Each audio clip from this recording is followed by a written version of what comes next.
App 开发完成上线后，运营人员希望得到用户在使用 App 过程中的行为数据，比如更喜欢哪个功能、停留时长、使用路径等指标数据。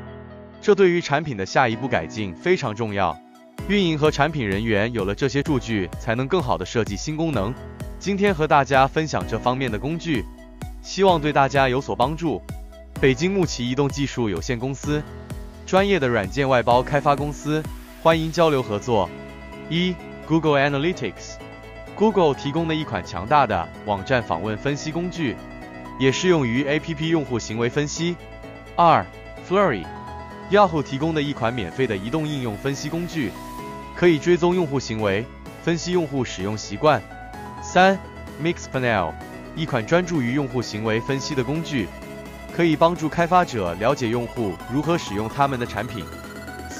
Appsy， 一款提供用户行为录制和热图分析的工具，可以帮助开发者了解用户在 App 中的行为模式。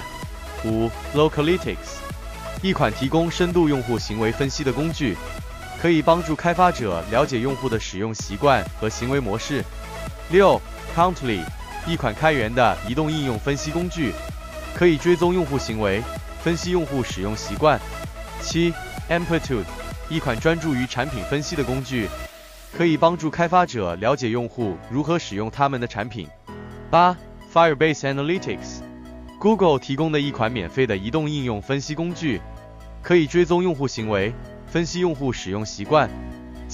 Adjust， 一款提供精确的移动应用分析和追踪的工具，可以帮助开发者了解用户的使用习惯和行为模式。